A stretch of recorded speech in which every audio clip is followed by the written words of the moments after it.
Hello, my name is Julie Budge, and I am a transitions and empowerment coach. It's a beautiful morning here today in Wales, where I now live. For those of you who don't know, I've been exploring this year. My intention is to read a chapter every fortnight, and every other Monday I will report on that chapter. So here we go. I am on chapter 4 of The Art of Holding Space.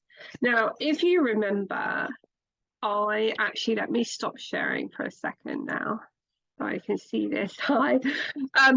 If you remember, I actually talked to you about this bowl, which is in the picture of the post that I put up.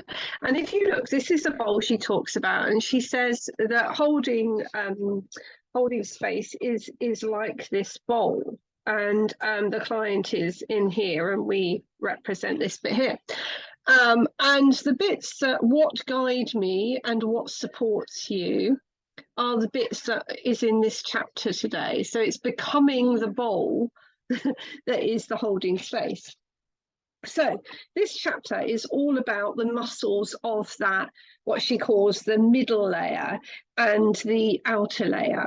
And she says that the muscles of that inner layer, about where we must be, are 5 different points. So she talks about intuition, discernment, humility, courage, and curiosity.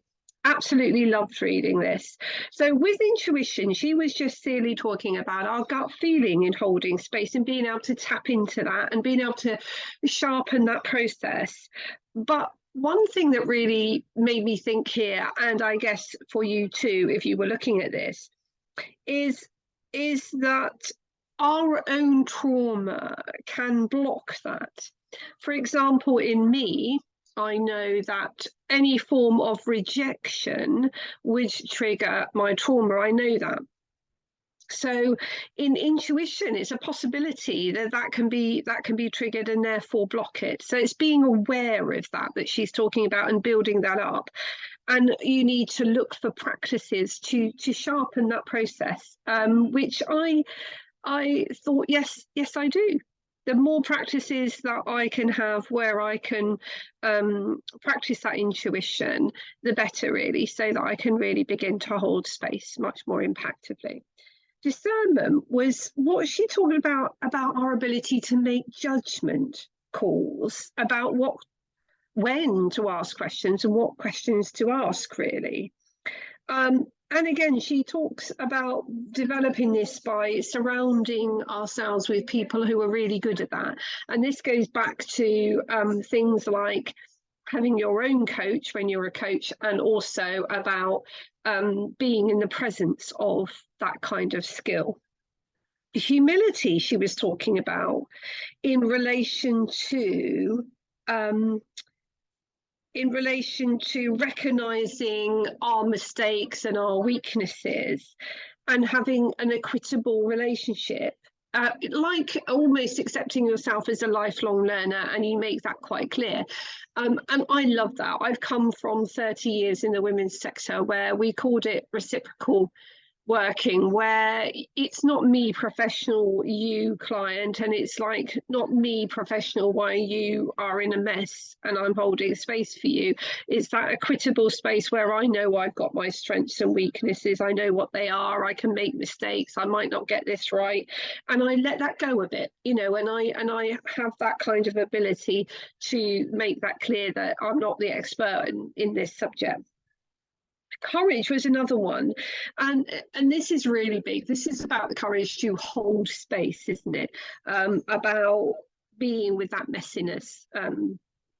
That's what she's talking about there.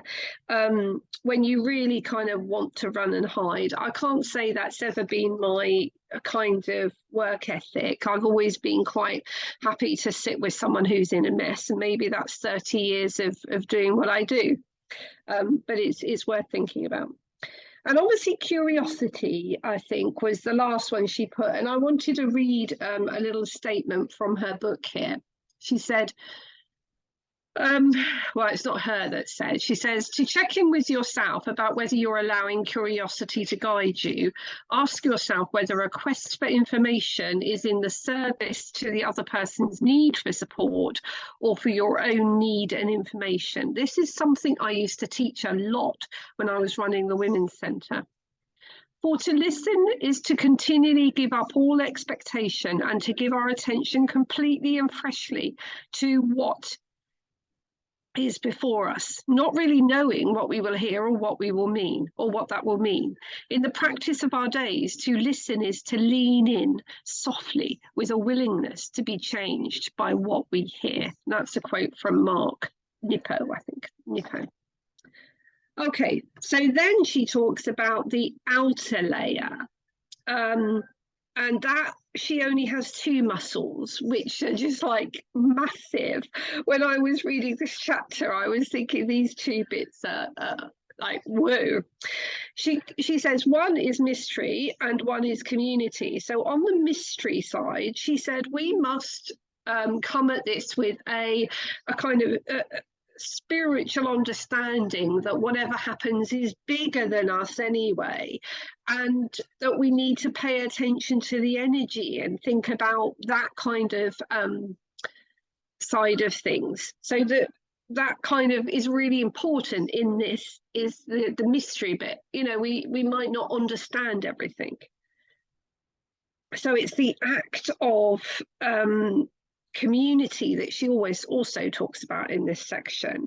And she says, you know, you need to think about what's invisible to you in your own personal community. So she talks a lot about lineage and family systems and parents' and how they have an influence on us.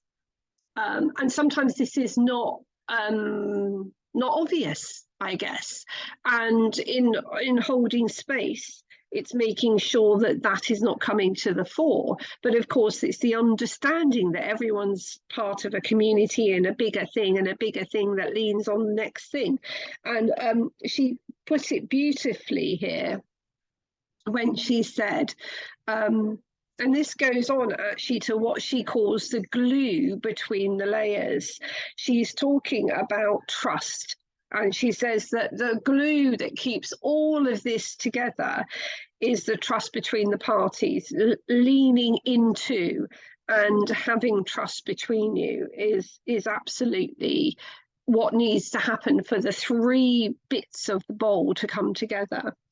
And she explains this by saying, the bird trusts the branch trusts the tree trunk trusts the roots, and the roots trust the earth. Which I just thought was immensely powerful. So that's this chapter, really interesting for me.